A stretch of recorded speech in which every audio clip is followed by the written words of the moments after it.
ఎవడో వద్దు అడుగుతున్నాడు చచ్చిపోయాడా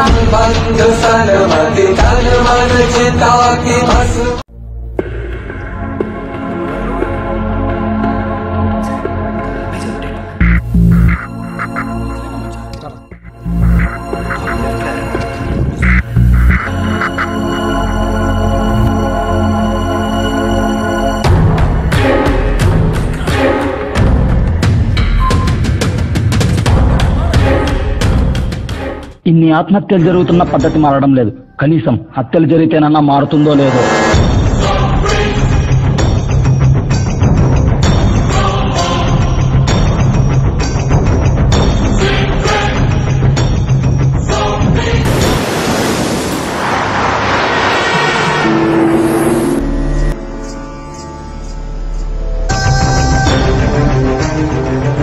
ఇన్ని ఆత్మహత్యలు జరుగుతున్న పద్ధతి మారడం లేదు. కనీసం హత్యలు జరిగితేనన్నా మారుతుందో లేదో.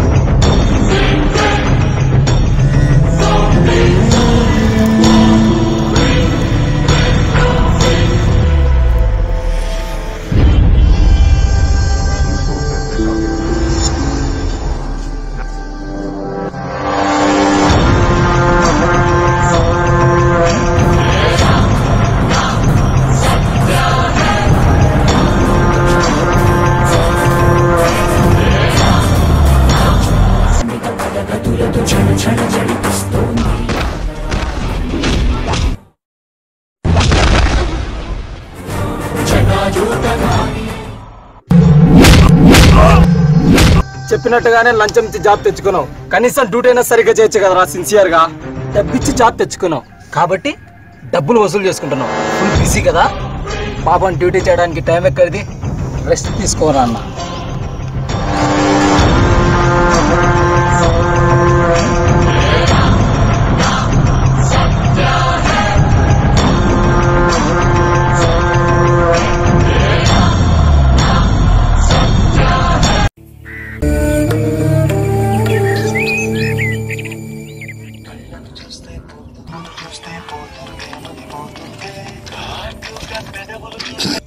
అదేంట్రా మామ, గవర్నమెంట్ జాబ్స్ పడ్డాయి, అప్లై కూడా చేసావు, ఎగ్జామ్స్ దగ్గర పడుతున్నాయి, అసలు ఏమాత్రం టెన్షన్ లేకుండా మూవీస్ చూస్తున్నావు.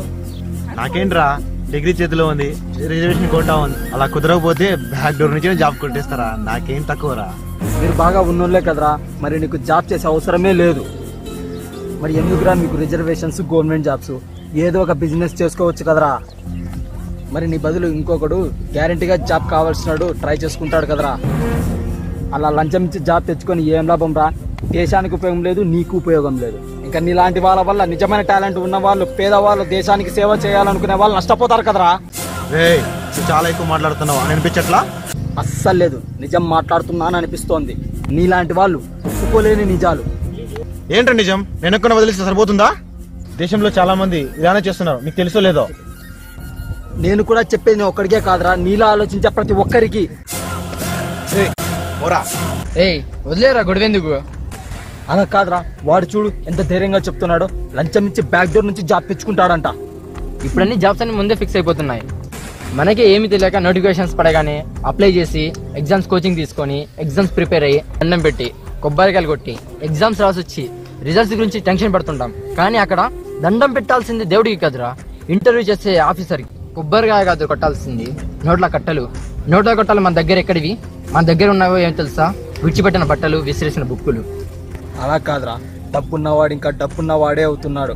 లేనివాడు లేనివాడిగానే మిగిలిపోతున్నాడు, నలిగిపోతున్నాడు, చివరికి చచ్చిపోతున్నాడు.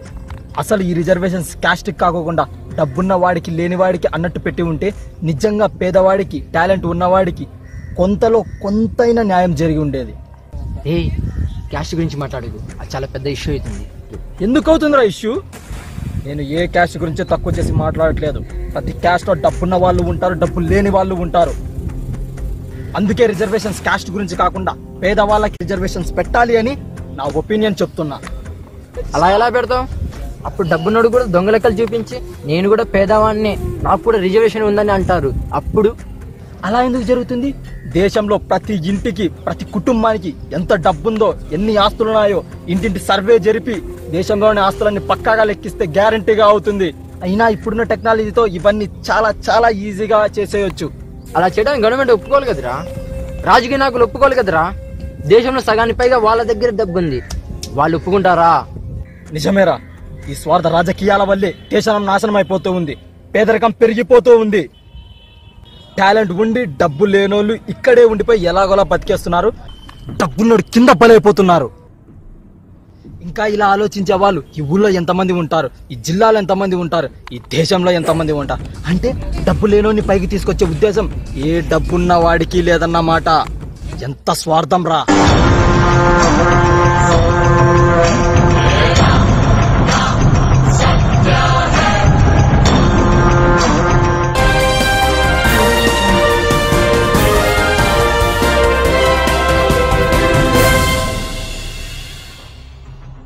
రాష్ట్రంలో గత 2 రోజులుగా వరుస హత్యలు జరుగుతున్నాయి.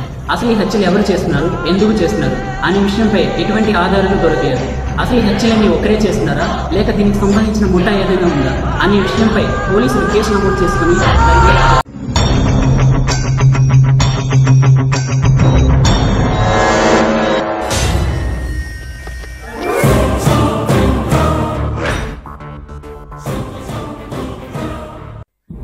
ఇప్పటిదాకా జరిగిన హత్యలన్నిటివి పోస్ట్ మార్టం రిపోర్ట్ నాకు కావాలి. అలాగే హత్యకు గురైన వాళ్ళందరి వివరాలు ఎంత త్వరగా వీలైతే అంత త్వరగా నాకు తెచ్చివ్వండి.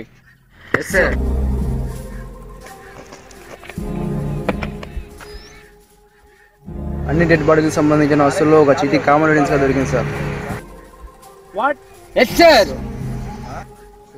ఏముంది అందులో? పేదవాడికి రిజర్వేషన్లు ఇవ్వాలి, లంచం తీసుకున్న వాడికి ఉరిశిక్ష వేయాలి. అన్ని చీటీలో అదే రాసింది సార్.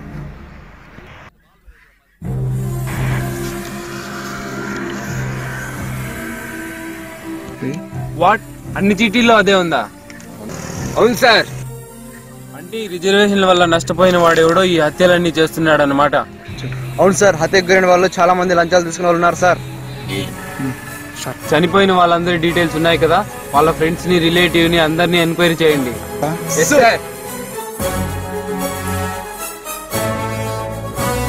ఇది రణరంగం రణచదరంగం జరగాల్సిందే శర విధ్వంసం. ఇది పగదేహంపై సగదాహం పరిలోపల పోరుకి సన్నాహం.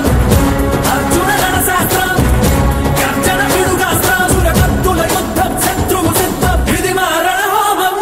కన కన కన కన కన రక్కస కననం ధన ధన ధన ధన దానవ దహనం. అడుగడుగున పిడుగులనే కురిసే తీరుడు వీడాలా. కన కన కన కన రక్కస కననం ధన ధన ధన ధన దానవ దహనం. కరుసన్నల ప్రళయాలను గెలిచే కాలుడు వీడాలా. ఇది రణరంగం రణచదరంగం జరగాల్సిందే శర విధ్వంసం.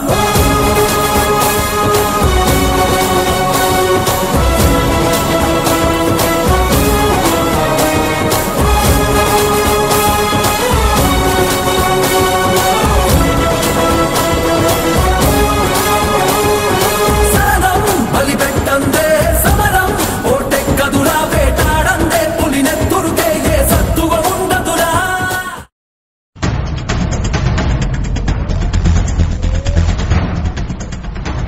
మీ ఫ్రెండ్ చనిపోయినాడు కదా, ఇంతకుముందు ఏ దాని గురించి అయినా గొడవ పడ్డా? అవును సార్, ఒకసారి వాడికిను ఇంకెవరికో రిజర్వేషన్ గురించి గొడవ జరిగింది సార్. ఎవరితో? వాడు ఇప్పుడు ఎక్కడున్నాడు? ఏమో సార్, మాకు తెలియదు. వాడి ఫోటో ఉందా ఏదైనా? ఉంది సార్.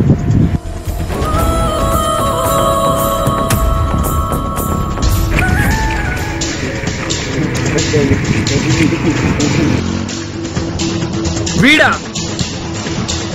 ఏంటి సార్, మీకు ముందే తెలుసా? ఎస్, వీడిని చూశాను. ఒక్కసారి కాదు 2 సార్లు. ఒకసారి లిఫ్ట్ ఇచ్చాను, ఇంకోసారి లైటర్తో సిగరెట్ వెలిగించాను. వస్తున్నారా 3వ సారి ముగించడానికి?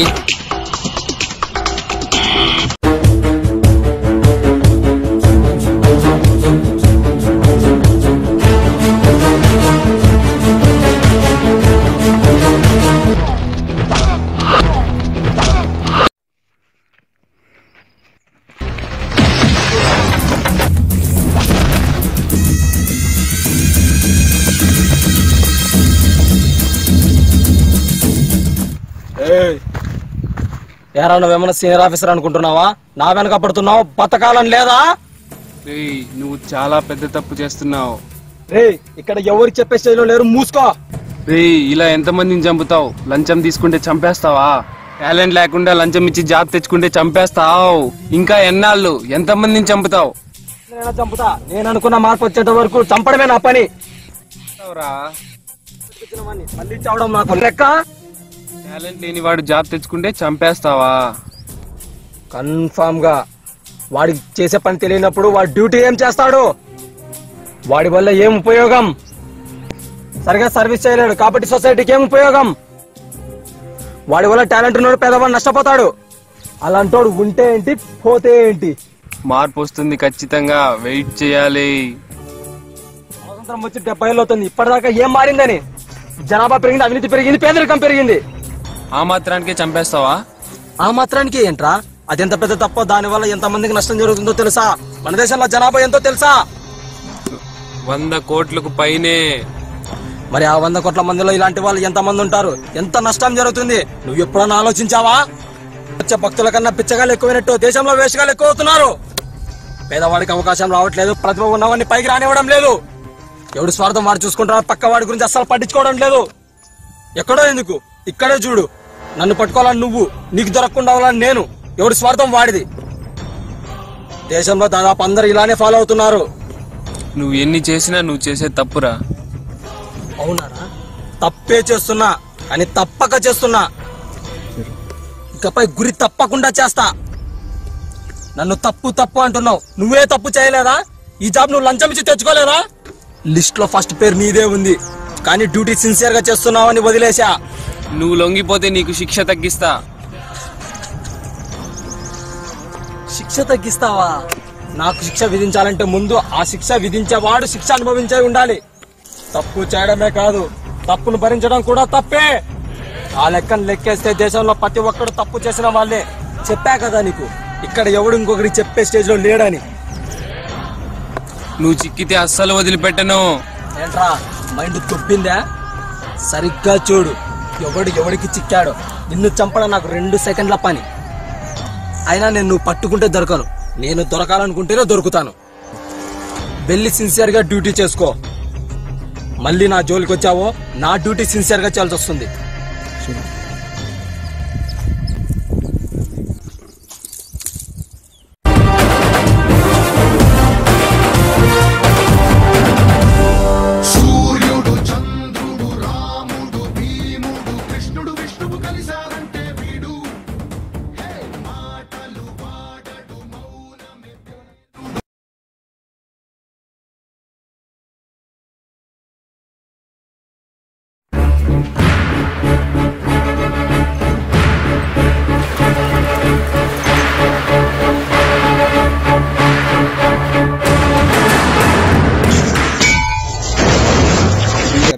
పని అయిపోయిందా అన్నా?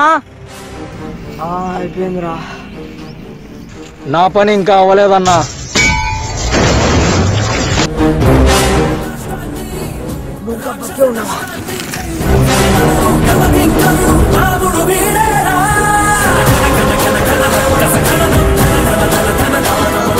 నీకు ఎంత డబ్బు కావాలన్నా అందిస్తాను, ప్లీజ్ చంపొద్దు నన్ను. డబ్బు ఈ రోజుల్లో కుక్కను కొట్టినా ఇస్తారా? నాకు కావాల్సింది హక్కు. స్వార్థ రాజకీయ నాయకుల వల్ల దేశానికి ప్రజలకి ఎప్పుడు అన్యాయం జరుగుతూనే ఉంటుంది. ప్రజల గురించి ఏమాత్రం ఆలోచించ. నువ్వు ఉంటే ఎంత, పోతే ఎంత. నువ్వు మాకు అక్కర్లేదురా.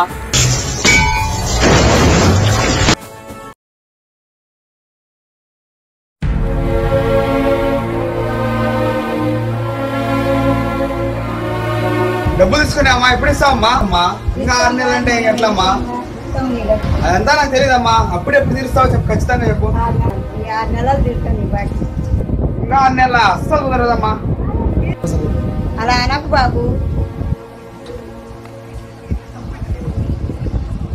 ఏంటి పిన్ని, ఏంటి గొడవ? ఎవరాయన? మనకు అప్పిచ్చిన ఆయన. ఏంటి సార్ అంత తెలుసు కూడా మీరు ఇలా మాట్లాడితే ఎలా? ఇచ్చేస్తారులేండి, మా వాడికి జాబ్ రాగానే. బయలుదేరండి సార్.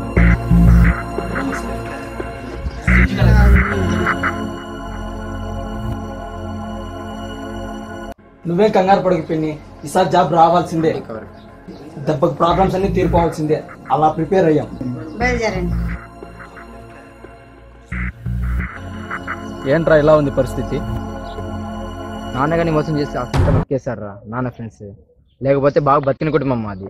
నాయుడొచ్చాడు నాయుడొచ్చాడు నాయుడొచ్చాడు నాయుడొచ్చాడు నాయుడొచ్చాడు నాయుడొచ్చాడు నాయుడొచ్చాడు మన నాయుడొచ్చాడు నాయుడొచ్చాడు.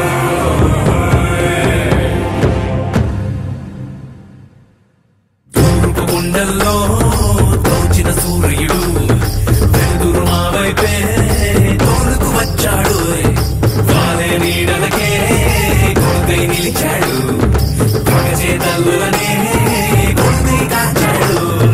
నాయుడొచ్చాడు మన తమ్ముడు, ఈసారి ఓట్లన్నీ వేసి నన్ను గెలిపించాలి. ఈసారి గెలిచేది నువ్వే అన్నా, మా ఓట్లన్నీ నీకే అన్నా. నీకు ఇంతకు ముందే చెప్పాను కదన్నా పేదవాళ్ళకి రిజర్వేషన్స్ గురించి. దాని గురించి నువ్వే పోరాడాలన్నా. సరే తమ్ముడు, నేను చూసుకుంటా. కానీ చేతిలో పవర్ లేదే మనం ఏం చేయలేం కదా. గెలిచాక అన్ని చేద్దాం, ఆ బాధ్యత నాదే.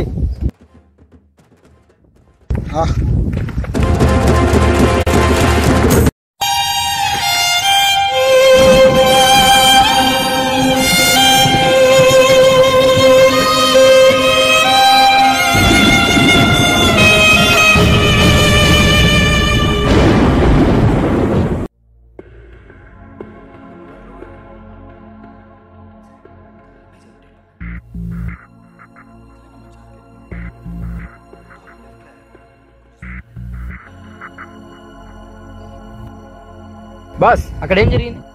గవర్నమెంట్ జాబ్కి కష్టపడి అన్ని ఇంటర్వ్యూల్లో ఎగ్జాముల్లో పాస్ అయినా కూడా లంచం ఇవ్వలేదని సెలెక్ట్ చేయబోయేసరికి సూసైడ్ చేసుకున్నారమ్మా. డబ్బుకి టాలెంట్ కి జరుగుతున్న యుద్ధంలో ఎప్పుడు డబ్బే గెలుస్తుంది. టాలెంట్ ఇలా చచ్చిపోతుంది. ప్రతి ఒక్కడు డబ్బున్న వాడు కాదు కదరా. అంతంత డబ్బు లేనోడు ఎక్కడి నుంచి తెస్తాడరా? ఇన్ని ఆత్మహత్యలు జరుగుతున్నా కూడా పద్ధతి మారడం లేదు.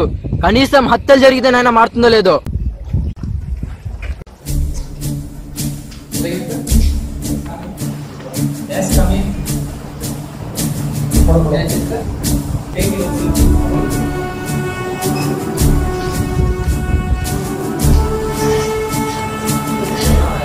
చూడు బ్రదర్, ఇంటర్వ్యూ ఏముంది, ఎవడైనా సెలెక్ట్ అయిపోతాడు. క్యాష్ ఎంత కొడతావో చెప్పు, నేను నిన్ను సెలెక్ట్ చేస్తా. ప్లీజ్ సార్, ఏ మాత్రం డబ్బులు ఇచ్చుకునే పరిస్థితి నాది. ఈ జాబ్ చాలా ముఖ్యం సార్ నాకు. చూడయ్యా, జాబ్ ఎవరికి మాత్రం ముఖ్యం కాదు, అందరికీ జాబ్ కావాలి. మాకు మాత్రం డబ్బు కావాలి. నీలాంటి వాడు ఇంత దూరం రావడమే గొప్ప. నా మాట విని ఇంత మంచి జాబ్ ఎందుకు మిస్ చేసుకుంటావు? 2 రోజులు టైం ఇస్తా, 10 లక్షలు తీసుకురా, జాబ్ నీకే ఇస్తాను. 10 లక్షల చాలా కష్టం సార్. మా దగ్గర చిల్లి గోగులు కూడా లేదు సార్. ప్లీజ్ సార్, 2 రోజుల్లో డబ్బు తీసుకురా అయ్యా. వెళ్ళు వెళ్ళు ఇల్లయ్యా, వెళ్ళు.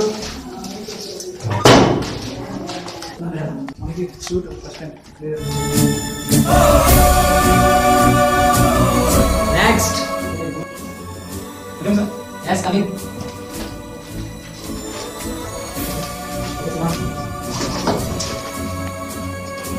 Yes, coming.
వీళ్ళు ఇలా ఆత్మహత్య చేసుకోవడం చాలా బాధాకరం.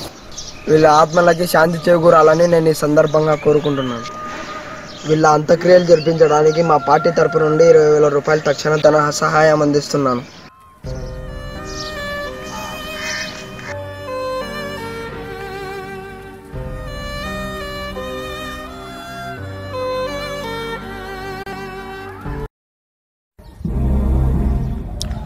అన్నను కలవాలి. సరే వెళ్ళు.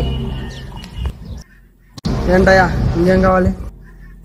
అదే అన్న, నువ్వు చెప్పావు కదా పేదవాళ్ళకి రిజర్వేషన్స్ గురించి హైకమాండ్తో డిస్కస్ చేస్తా అని. ఓ అయితే చేయాలా? అదేమన్నా చిన్న మ్యాటర్ అనుకుంటున్నావా? ఆ మ్యాటర్ గురించి మాట్లాడితే మమ్మల్ని పవర్ల నుండి పీకేస్తారు. మరి ఆ రోజు చెప్పావు కదన్నా, గెలవడానికి నోటికి వచ్చినట్టు చెప్తాం, అవన్నీ చేస్తామా ఏంటి? ప్రజలను మోసం చేయడం చెప్పినవి చేయకపోవడం తప్పు కదన్నా. ఈ పద్ధతి ఇలా సాగుతుంది కాబట్టి సామాన్యులు ఆత్మహత్య చేసుకుంటున్నారన్నా. అవునా? నువ్వు కూడా ఆత్మహత్య చేసుకోపోయావా? దరిద్రం వదిలేది. మీ వాళ్ళు చచ్చారుగా అలాగా.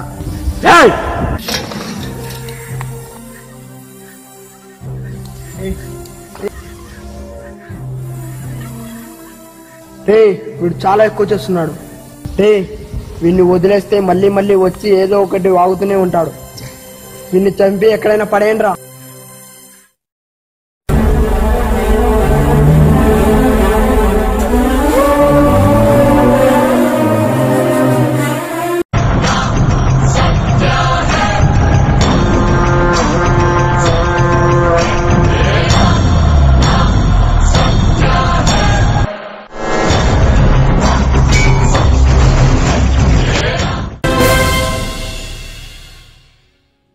నెల రోజుల నుంచి రాష్ట్ర వ్యాప్తంగా 370 హత్యలు జరిగాయి.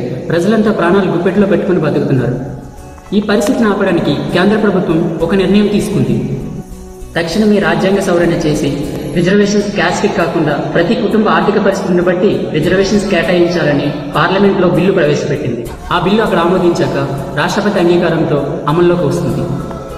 తరువాత ఇంటింటి సర్వే జరిపి రిజర్వేషన్స్ కల్పించడానికి 6 నెలల నుంచి 1 సంవత్సరం పాటు సమయం పడుతుందని, అప్పటిదాకా ప్రజలంతా ఆయా రాష్ట్ర ప్రభుత్వాలకు సహకరించాలని కేంద్ర ప్రభుత్వం తెలిపింది.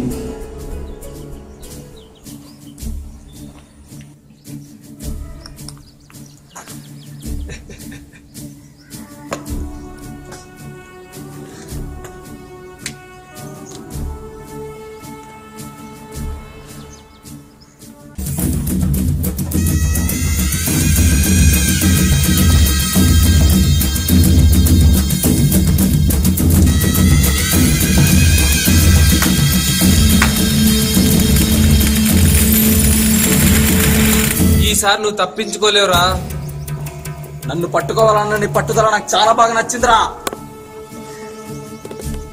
కానీ ఓడిపోవడం నాకు ఇష్టం ఉండదు. ఎలాగో నేను కోరుకున్న మార్పు త్వరలో జరగబోతోంది. ఒక్క 2 నిమిషాలు ఆగు.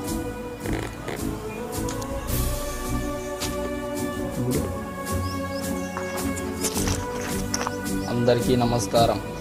పేదరికం వల్ల, అవినీతి పనుల వల్ల, స్వార్థ రాజకీయ నాయకుల వల్ల సామాన్యులు, ప్రతిపగల వాళ్ళు, దేశానికి సేవ చేయాలనుకునే వాళ్ళు అవకాశాలకు దూరమై ఆత్మహత్యలు చేసుకుంటున్నారు. అలాంటి వాళ్ళ కనికనికి అవకాశం ఇస్తే మన దేశం ఇంకా అభివృద్ధి చెందుతుంది. పేదరికం అనేది అంతమైపోతుంది. అందుకే పేదవాళ్ళకు రిజర్వేషన్లు ఇవ్వాలనే ఉద్దేశంతోనే నేను ఈ ఉద్యమాన్ని ప్రారంభించాను.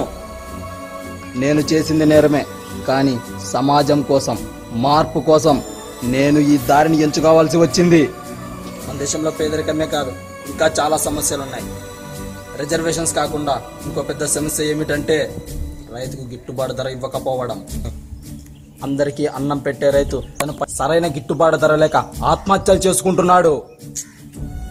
ఆత్మహత్య చేసుకునే ధైర్యం ఉన్న రైతు హత్యలే చేస్తే ఈ సమస్యను కూడా ప్రభుత్వం పరిష్కరించకపోతే ఇలాంటి ఇంకో ఉద్యమం ఎక్కడో చోట మొదలవుతుంది. ఇక సెలవు. మేరా భారత్ మహాన్. జై. Thank you sir. నా వీడియో వాట్సాప్ లో 10 గ్రూపులకి సెండ్ చేశా. రా, నిన్ను పట్టుకో.